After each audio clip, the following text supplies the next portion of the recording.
Slumber books. Welcome back to my channel. Today is January wrap up. So I originally wanted to read 5 books. I did read those. Plus I was able to read another 7. So right off the bat is Caught by Demons, Layla of Midgard, book 1 by Catherine Blanche. And I gave this a 4-star. In the beginning, I kind of had a hard time getting into it. But once I got past the initial information, like how the world is and all that, I completely caught in it and I was able to read this in 2 days. So I was pleasant. I really absolutely like this book, like love. I don't know just quite yet, but I really enjoyed it and I plan to get the rest of the series because I want to know what happens. Basically, there's a new special agent, Layla Evander. She's part of the Interrealm Security Agency, which basically Earth is Midgard, as we know, but this one other other creatures, elves, fae, vampires. I think there's even some werewolves in there, or shifters. No, shifters were already on Earth and stuff, but there's basically the rest of the creatures. There was like kind of a war, something happened, and the other supernaturals came to help out, and that basically ended a treaty. And so in this book, it's basically supernatural men are going missing, and it's up to Layla and her team to figure out why that is. And it turns out to be more than they expected, so I would recommend you guys checking this out. It's very good. Next up is Winter Spell by Claire Legrand. This is a Nutcracker retelling, so it takes a bit of a twist. Like, we know, we've seen different Nutcracker stories. There's Barbie the Nutcracker, there's the Nutcracker in the Four Realms, there's all sorts of different ones. This one takes on a more,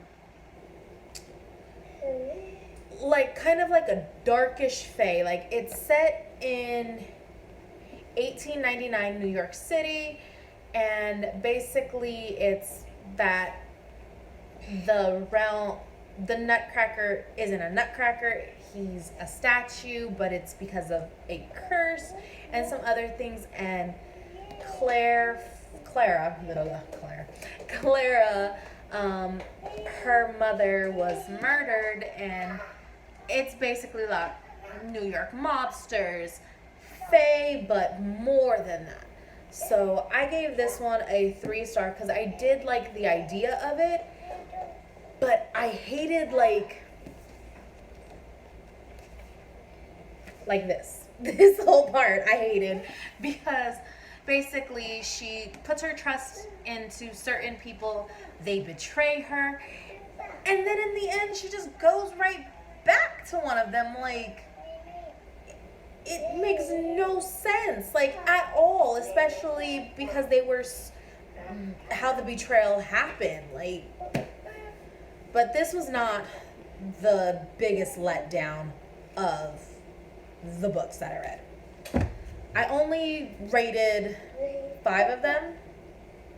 I think, hold on, 1, 2, 3, 6. I rated 6 books, but so we have a 4, a 3. Oracle is another 3-star. It's by Gina Rosati. Gina Rosati. I gave this one a 3.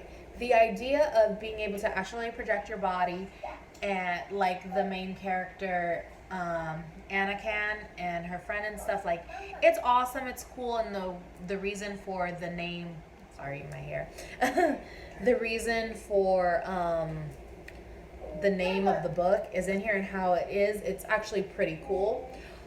But I did not like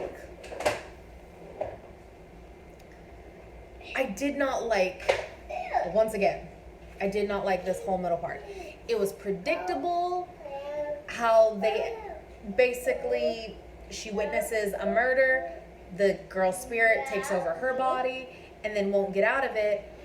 And it's just like how she got her body back Take a guess on how she got her body back. I bet you'll get it right. Leave it in the comment section and I'll tell you. But it just, that, and then how they, like, of course, you know, there's some bad characters and everything, but there's a way to describe them without it being like slut shaming. Like, understand, in a society, like, as you get older, it's like, it's getting tired of the whole, like, oh, she wore a short skirt, she was very flirty, all this. Okay, and what? Like, just, overall, I like the idea. I just didn't like how it carried across. The biggest letdown of this month, Slumber. I was nice. I gave it a 2. It's by J.L. Wheel. I wanted to love this. I wanted to like it even. They marketed it as a Sleeping Beauty retelling. Like, dystopian Sleeping Beauty. But it wasn't. Like, a mist with neurotoxins puts people to sleep, and it's been like 100 years, of course, like the Sleeping Beauty thing. But some people randomly just wake up, and how it starts off is this dude, he's going there looking for somebody, and then he sees, oh, this beautiful, gorgeous girl in a golden pod in a very flowy dress.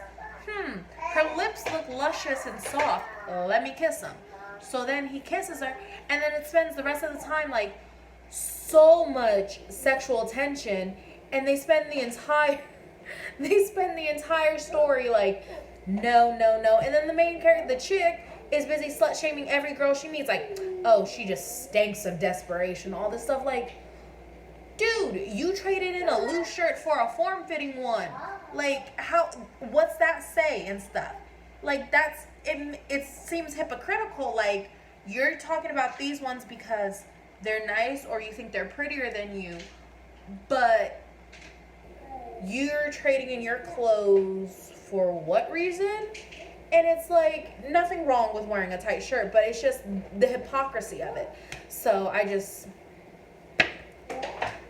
don't even want to read the rest of the series, honest. Okay. So then I have The Good, the Bad, and the Undead by Kim Harrison. It's a Hollows series, the Rachel Morgan series. This one, I gave it a 4. Ley line witches are basically dying, and she's trying to figure out why. There's action, there's sadness, it's every type of emotion is in this book, but it's also like she kind of finds out like who's really on her side and who's not. Like, I don't want to give too much of away, honestly. Then Every Which Way But Dead, the next book in the series, I gave this a 3 because this one, at the end of this one, I'm just going to put it at the end of this one, in order to get the bad guy, she kind of had to make a deal with somebody. So in this one, she's trying to figure out a way out of the deal. In turn, she saves somebody and then pisses off the person she made a deal with. So basically, the entire book is her watching her back, and I can't say much without giving away so many spoilers. That's why I decided the rest of this series, I'm just going to read it for fun, because I had only read up to book 4, so I wanted to finally get to the end of the series. So with that, I also read A Fistful of Charm. This is book 4. For a Few Demons More. The Outlaw Demon Whales. White Witch Black Curse. I just finished this one like 10 minutes ago, actually. So when I post up this video, it'll have been like 8 hours since I had finished this. Dates from Hell, which this one is, it has the story by Kim Harrison, is actually like it's a little bit of what goes with the other Hollow books. It's just It's a date story. And then there is other ones. There's the one by Kelly Armstrong, is a half demon reporter, and how her date starts off her wanting to be done with it, and then it turns into something more. She ends up being basically in the center of a conspiracy. The one by Lindsay Sands is when you gain the power to shapeshift, like how much trouble can you get into? And the one by Lori Handelin is, you know what a succubus is, but do you know what an incubus? Incubus? The male version of a succubus, and how a very innocent person gets caught in the middle of that. And last but certainly not least is The Emperor Dialect's New Clothes.